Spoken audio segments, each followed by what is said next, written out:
제가 관봉권 사건은 뉴스를 통해서 접했는데요. 간단하게 한 세 가지 테마로 말씀드리겠습니다. 일단 관봉권은 조폐공사에서 한국은행에 납품한 돈입니다. 한국은행에서 비닐로 싸가지고 거의 그대로 본점으로 이렇게 보내고요. 지점으로 가는 돈은 최 5천만 원 1억이 되지 않습니다. 그래서 저기 지점으로 가지는 않았을 거고 본점에서 아마 나갔을 거다 이렇게 판단을 하고요. 제 추정입니다. 그 다음에 제가 정치자금법 위반 사건을 수사를 한다면 대상자의 주거지에서 저 관봉권이 있는 돈을 발견을 했으면 가장 먼저 인식해야 될 게 저 관봉권을 일련 번호를 추적해서 경로를 확인해야 되겠다. 돈을 어떤 경로로 전해졌는지가 정치자금법 위반 수사에서 굉장히 중요하지 않습니까? 그리고 그 관봉권에 붙어 있는 그 비닐이 굉장히 중요하죠. 누가 만졌을까요? 그 지문 과학수사 해야죠. 당연히 제일 중요한 겁니다.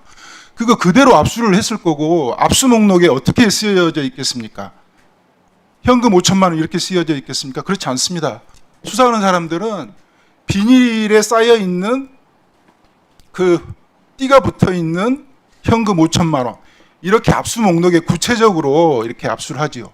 그거 가지고 와서 또 압수물을 보관하는 그 과정에서 모든 게 지금 돈만 중요한 게 아니고 돈을 해체해서 셀 수 있습니다. 셀 수 있는데 그 돈의 액수, 그 다음에 해체해서 셌을 때 그 비닐과 그 다음에 관봉권 모두가 증거에 포함되기 때문에 그게 훼손됐다, 없어졌다, 있을 수 없는 일이라고 저는 생각합니다.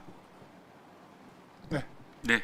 구체적으로 물으시면 또 답변을 하겠습니다. 간단하게 말씀드렸습니다. 네. 그럼 들어가시고요. 오후 시간에 더 추가 질의를 이어가는 것으로 하도록 하겠습니다. 아마 오전에 지금 이 자리에 나오셔서 아직 진술이나 증언을 하지 못하신 분들도 계신데 오후 시간에 저희가 추가 질의를 할 때, 보충 질의를 할 때 충분히 발언하실 기회가 있으실 것이라고 생각됩니다. 몇 시일까요?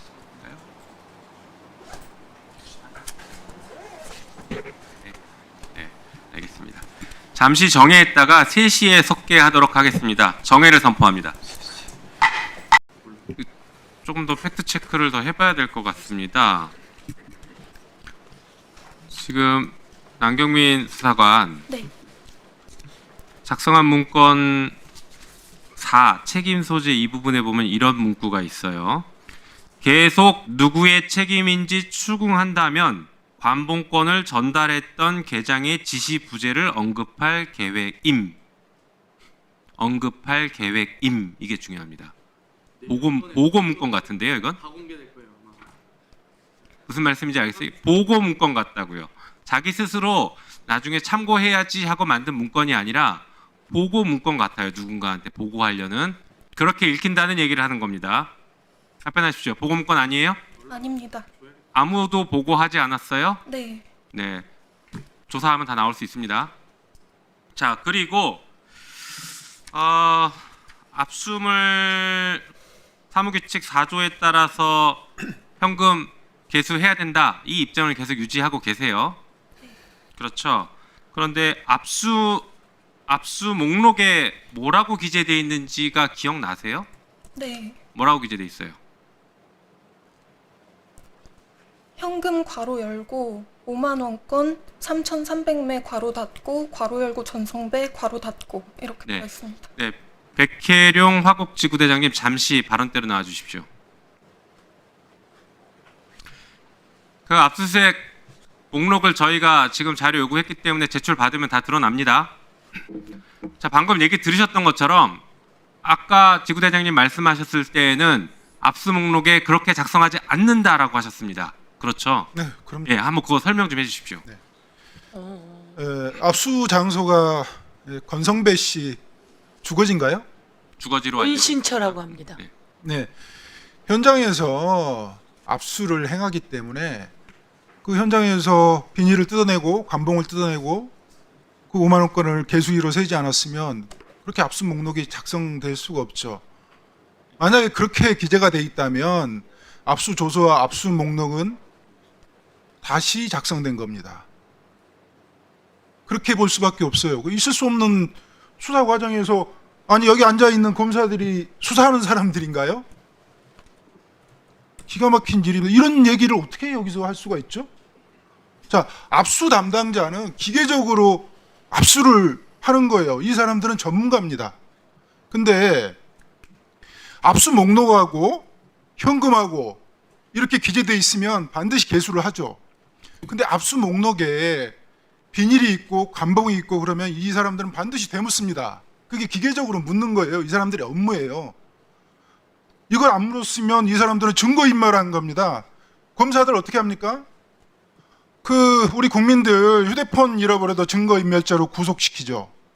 이 검사와 수사관들은 이 압수 관련해가지고 이 압수 관련 이 물품이 굉장히 핵심적인 증거잖아요. 그리고 이 관봉이라는 그 자체가 한국은행에서 내보낼 때, 본점에 내보낼 때 번호를 다 기재를 합니다. 어느 본점으로 갔다. 추적하죠. 누가 손을 댔는지 다 알 수 있는 거고요. 그 비닐은 이 관봉 비닐로 쌓여 있으면 잘 안 만져요. 누가 만졌는지 여러 사람의 손을 타지는 않았을 거고요. 설령 압수하는 과정에서 검사들이 손을 댔다 손 치더라도 지문 검사하면 다 나와요. 이분들은 지금 제가 봤을 때는 형사 책임을 당장 물어야 되는 사람들이에요. 수사관님들한테는 좀 죄송하고 여기 앉아 있는 차장검사, 부장검사 이런 사람들은 좀 기가 막힌 얘기를 하고 있잖아요. 이런 사람들이 어떻게 검사입니까? 네, 그 정도로 하시고 자리로 돌아가시면 나중에 또 질문 드리도록 하겠습니다.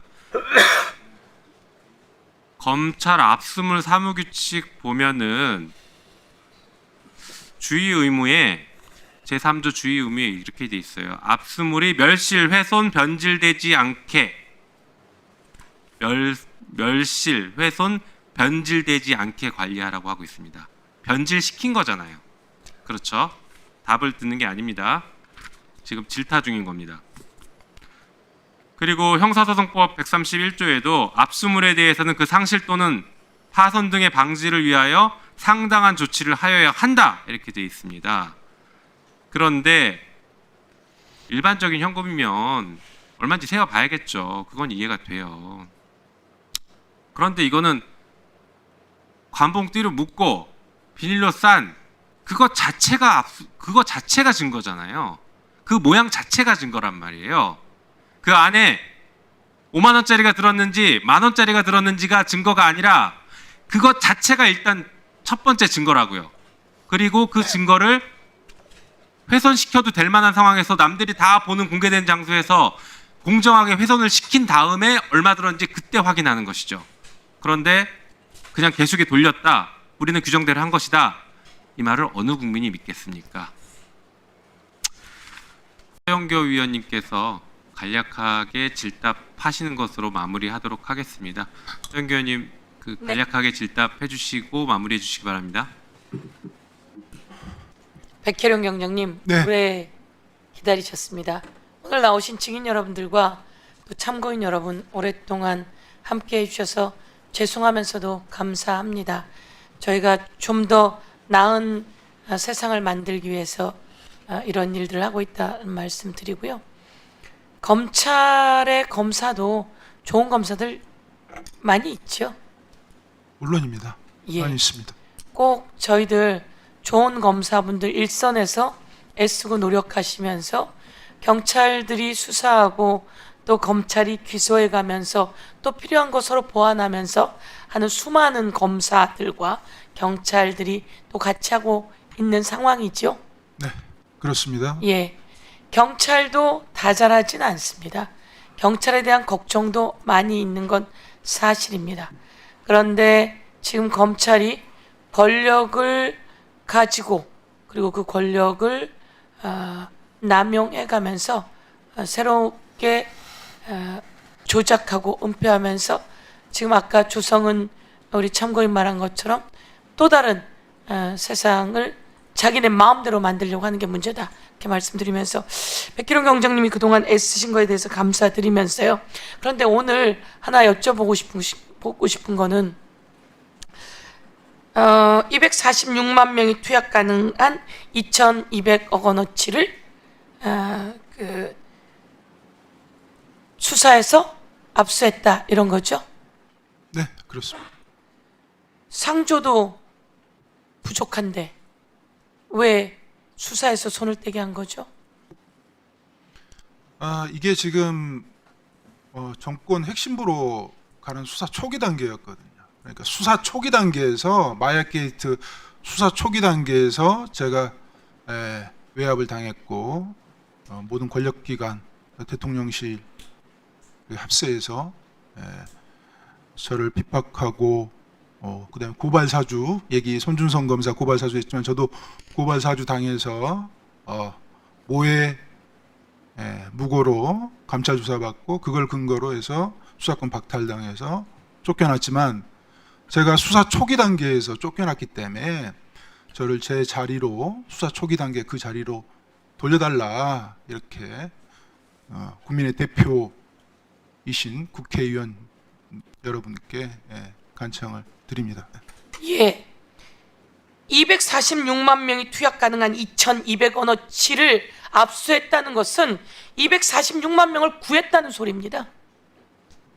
고맙습니다. 246만 명을 구했고 거기에서 용산이 개입하지 않았다면 훨씬 더 많은 마약을 압수했고 훨씬 더 많은 사람들을 구했고 그리고 그 조직이 용산으로 가는 길목까지 찾아서 그 조직을 뿌리 뽑을 수 있었다. 저는 이렇게 생각하는데 다시 돌아간다면 그 조직의 뿌리를 뽑아낼 수 있습니까? 당연한 말씀입니다. 이 마약 수사야말로 공익을 실현하고 인권을 보호하는 바로 그 지점입니다. 국민의 생명과 건강이 이 마약에 달려 있는 것입니다. 안보도 달려 있습니다. 나라가 달려 있습니다. 아주 어렵고 힘든 일을 했는데요. 심우정 검찰총장 우리 수사할 때 그 처음 마약 사건이 밝혀질 때 인천지검장이었죠. 네, 인천지검. 그리고 이 내용은 인천세관과 연루되어 있죠. 네, 그렇습니다. 제가 행안위원장도 했고 기재위도 했기 때문에 인천세관의 검색 때도 전부 다 체크했습니다.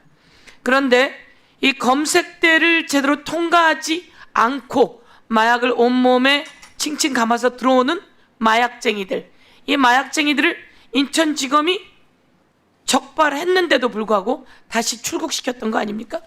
그렇습니다. 4명이 들어왔는데 1명을 검거했고요. 3명이 달아난 사실을 확인하고 인천지검에서 강력부에서 추적 수사를 하다가 어느 순간 멈춰버렸죠. 그게 세관 직원들이 말레이시아 조직원들을 빼냈다고 확인되는 그 순간이었습니다. 그렇습니다.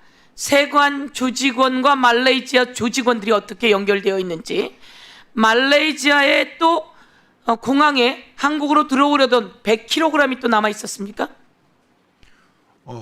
100kg은 제가 수사를 하면서 피의자들의 위챗 대화방을 통해서 제가 확인을 한 거고요. 지금 열린공감 TV에서 김충식 다이어리 수첩에서 23년 11월에 310kg가 또 나왔잖아요. 네. 제가 수사했던 것은 350kg 정도고 지금 김충식 수첩에서 나온 건 310kg고 그 외에 청주와 대전 사이의 공장, 부산 공장 여기에 수백 킬로의 필로폰이 보관되어 있고 이런 것들을 추정해 봤을 때 최소한 1000kg 이상이 국내에 들어와 있고 유통 대기 중이다. 큰일 난다. 이 마약의 여파가 한 달, 2달 있다 드러나는 게 아니고요. 사회적 여파가 확인이 되고 사회적 폐해가 알려질 때는 1년, 2년 정도는 걸립니다. 예. 심우정이 인천지검장으로 있으면서 인천 마약 수사에 수사가 가다가 중단되었다. 심우정에 대한 수사가 필요하겠네요. 당연합니다. 심우정은 마약 게이트를 덮은 주범입니다. 마약 게이트를 덮은 주범 심우정. 인천세관 연루 사실이 드러나자마자 언론에 보도되자마자 한동훈과 이원석이 남부지검 특수부 형사 6부를 폭파해 버렸다. 이 내용은 무슨 내용입니까?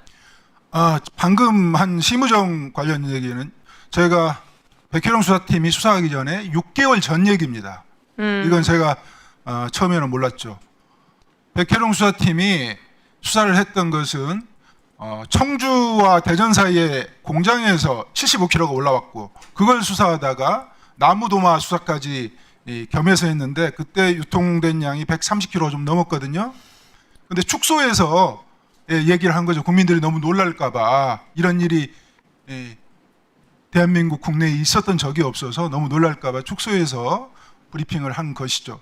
근데 그게 제가 심우정의 사건을 검찰이 인천공항으로 들어온 사건을 덮었다는 사실을 두 번 제가 확인을 하고 그걸 드러내려는 그 순간에 한동훈과 이원석이 백혜룡 수사팀을 도와줬던 남부지검 특수부를 폭파시켜버리고 영장을 막아서게 된 겁니다. 이게 영장 청구권을 남용한 대표적인 사례입니다. 예. 사람 몸에 칭칭 감고도 들어오고 도마를 파서 도마 안에 마약을 넣어서도 들어오고 도마 안에 마약을 넣었는데 어떻게 물품 검색에서 체크가 안 될 수 있죠? 항공화물은 100% 엑스레이 검색대를 통과한다고 생각하시면 되는데요. 나무도마는 동네 마트 가면 4,000원 주면 삽니다. 근데 항공화물 운송료가 1kg에 4만 원에 육박합니다. 그러니까 4,000원짜리를 4만 원 주고 말레이시아에서 수입을 하는 거죠. 그 가운데에 접착체가 붙어 있으면 아주 보기 흉하죠. 그 검색대에 100% 통과되니 100% 발견되는 것이고요. 100% 발견되는에도 불구하고 발견하지 못한 그게 문제인 거지 그때 않습니까? 세관 그 직원들이 너무 피곤해서 잠을 잤다고 그래도 전자통관 시스템이 반드시 발견해서 경고 문구를 띄워줍니다. 검사하라고. 맞습니다. 그리고 마약견이란 존재가 있습니다. 마약견은 그 세관 직원들은 함께 구성원입니다. 함께 3교대 하고요. 연봉은 저보다 많습니다. 마약견을 빼버렸죠. 마약견도 빼고 공항을 열어줬다고 제가 말씀을. 공항을 열어준 겁니다. 국민 여러분, 마약이 도마를 통해서 들어오면 검색이 안 됩니까? 그거를 열어주고 마약견을 빼주고 그래서 마약이 들어오게 열어준 세관은 누가 뒤를 봐준 겁니까? 그 뒤를 봐주는 작자들이 당시에 용산이었고 용산에서 관심이 많고 그래서 확실하게 도와주던 경찰서장이 변심해버리고 그리고 대통령실로 승진해서 가고 온갖 조직이 백혜룡 경정의 수사팀을 해체하고 좌천시키고 이 과정에 검찰만 있는 게 아니라는 거죠. 그렇습니다. 우리가 권력기관의 대형, 우리가 검찰공화국 그러면 검찰 떠올리는데 정보 권력기관의 대형이 있습니다. 감시자로서 국정원이 있죠. 국정원이 열어준 겁니다. 공항을. 마무리 말씀해 주시고 예. 맞습니다. 예. 네, 제가 발언 기회를 주셔서 감사하다는 말씀드리고요. 이 마약 게이트는 이렇게 보셔야 됩니다. 대통령 내외가 마약 수입을 했다, 마약 독점 사업을 했다. 지금 어떻습니까? 내란을 경험하고 나니 있을 수 있다는 생각이 들지 않습니까? 자, 내란을 하려면 가장 중요한 게 인적 구성이지만 또 두 번째로 중요한 게 똑같이 중요한 게 내란을 수행할 수 있는 운영 자금이죠. 내란을 수행하는 운영 자금이 합법적으로 마련될 수 있겠습니까? 그 대한민국에는 5만 원권이 지하에 엄청나게 숨어 있습니다. 그 5만 원권을 모을 수 있는 게 바로 대한민국에서는 필로폰입니다. 이 사실은 특수부 검사들, 강력부 검사들, 거기서 나와서 변호 활동하는 마약 사건의 변호 활동하는 변호인들은 누구나 상식적으로 알고 있는 내용입니다. 일본은 야쿠자들이 금을 좋아합니다. 그래서 금을 운영자금으로 금을 모으고요. 한국은 이 5만 원권을 지하에 경제하는 5만 원권을 필로폰으로 모읍니다. 최고 권력자가 5조 원을 국세에서 빼는 것은 쉽습니다. 그러나 그것의 10분의 1을 5천억을 현금으로 만드는 것은 불가능합니다. 그러나 그걸 가능하게 하는 게 있습니다. 그게 마약입니다. 저는 이 마약 게이트에서 내란의 운영 준비 자금으로 이 마약 독점 사업을 했다고 확신하고 있는 사람이고요. 게다가 나아가서 만약에 국민의힘에서 4.10 총선에서 어느 정도 의석수만 확보했다면 이 마약으로도 1차 계엄이 가능했을 거라고 저는 그렇게 판단하고 있습니다. 그게 우리가 보았던 윤석열, 김건희 공동정부의 민낯이었습니다. 네, 자리로 돌아가 주십시오. 수고하셨습니다.